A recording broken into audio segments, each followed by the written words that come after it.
সাথে প্রেম করলো, কার সাথে লুকিয়ে বিয়ে করলো, কার কয়টা বাচ্চা হলো, কে দুবাই গেল, কে সৌদি আরব গেল, কে ইউএসএ গেল, এটা দেখার দরকার নেই। না খেয়ে থাকলে আপনাকে কিন্তু দুবেলা ভাত খাওয়াবে না। উপরে প্রভাব পড়ছে, এটা নিয়ে আসলে কি বলার আছে? আসলে একটা ঘরে যখন একটা সন্তানের বদনাম হয় তখন কিন্তু পুরো ঘরটাই কিন্তু বদনামে পরিণত হয়। তো আমার ইন্ডাস্ট্রিটা হচ্ছে আমার ঘর। এখানে যদি আমাদের একজন আর্টিস্টের বদনাম হয়, এটা কিন্তু আমরা বুঝি না। আমরা কি করি, একজন আর্টিস্ট অন্য আর্টিস্টকে কিভাবে ডমিনেট করব, কিভাবে দাবিয়ে রাখবো, সেই চিন্তাটাই করি। আমরা কেউ চিন্তা করি না যে আমি ওর প্রশংসা করি, আমি তার প্রশংসা করি, একদিন না একদিন আমার প্রশংসার দরজা করবে, আজ নয়তো কাল। আর ভাইরাল তো সবাই হতে চায়, ভাইরাল কে না হতে চায়।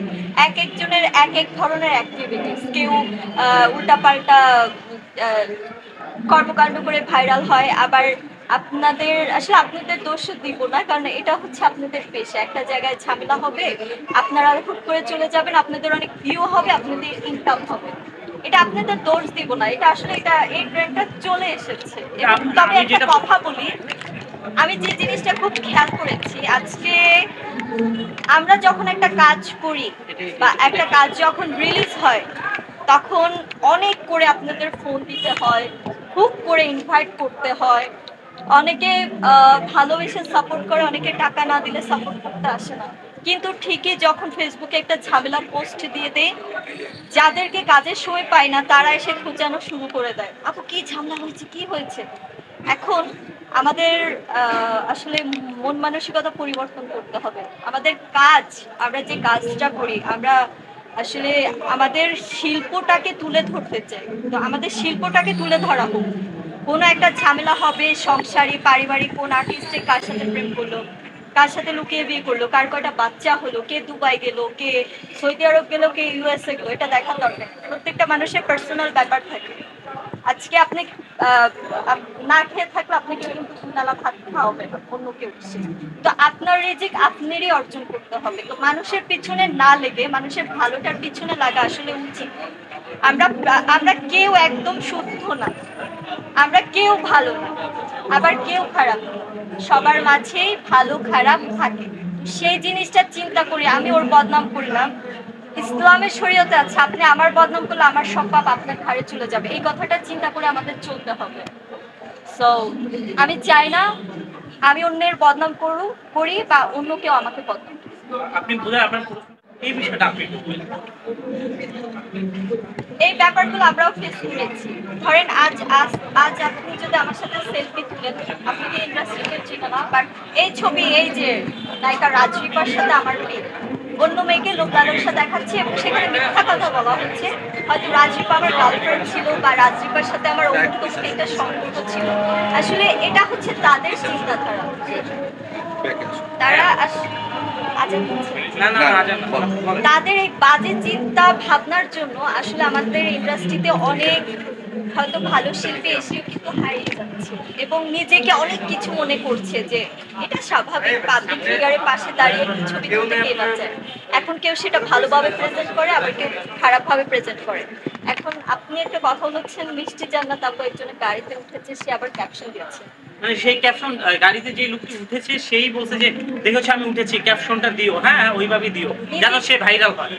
ভাইরালের জন্য সেই কাজটা করেনি, আপনি কিভাবে ভাবলেন সে ভাইরালের জন্য এই কাজটা করেছে? সে তো নিজেই বলছে ক্যাপশন দিয়ে, উল্টাপাল্টা ক্যাপশন নিজেই বলেছে একটা ভিডিওটা। মানুষের সাথে সম্পর্ক থাকতেই পারে, ফ্রেন্ডলি হোক বা এটা তাদের ইন্টারনাল ব্যাপার। কিন্তু আমি বলবো যে এখানে যেহেতু সম্মানের ব্যাপার, যেহেতু আপনাদের মতো আরো 10 জন ইউটিউবাররা তাদের সামনে চলে এসেছে, ফেস টু ফেস হয়েছে, যেটা চাইনি, পারিবারিকভাবে ঝামেলা হচ্ছে, ওটাকে আসলে কন্ট্রোল করার জন্যই নিজেকে মানে নিজেকেই আসলে তুলে ধরা যে ও এটা তো আমি ইচ্ছা করেই করেছি, ব্যাপারটা ছিল এরকম।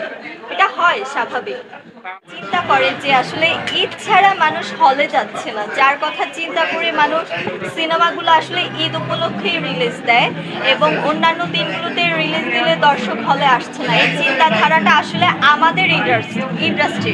তো আমাদের ইন্ডাস্ট্রি সবারই উচিত বছরে অ্যাটলিস্ট 10-12টা সিনেমা আসুক, আরো বেশি আসুক এবং ঈদ ছাড়া সিনেমাগুলোর রিলিজ দেওয়া হোক এবং যদি আমরা পরিবর্তন না করি আমাদের এই ইন্ডাস্ট্রিতে, আমাদের কাজের পরিবর্তন না, সময়ের পরিবর্তনগুলো, তাহলে আমার মনে হয় যে সবাই ওই ঈদমুখী হবে ফলে।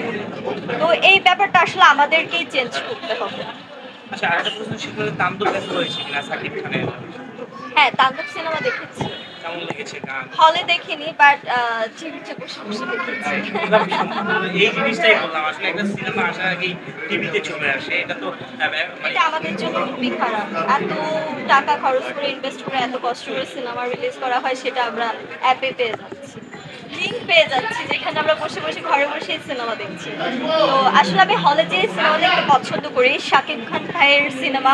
সবার আগে আমি শাকিব খান ভাইয়ের সিনেমাই দেখি যতবারই সিনেমা রিলিজ হয়।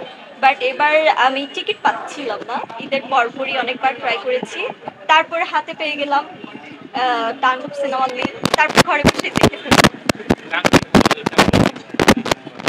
আহ, ভালো লেগেছে, লাস্টের দিক থেকে আমার খুব ভালো লেগেছে। তবে শাকিব খান ভাইয়াকে বরবাদে যেভাবে দেখেছি, তুফানে যেভাবে দেখেছি, তাণ্ডবে আসলে আমার কাছে সবকিছু মনে হয়েছে যে একটু মানে শাকিব ভাইয়া যেই টাইপের, ওইটা আসলে আমি পাইনি। মনে হচ্ছে যে কিছুটা ওভার অ্যাক্টিং করছে, মানে তাকে দিয়ে করানোর ট্রাই করেছে, বাট ওটা আসলে হয়নি।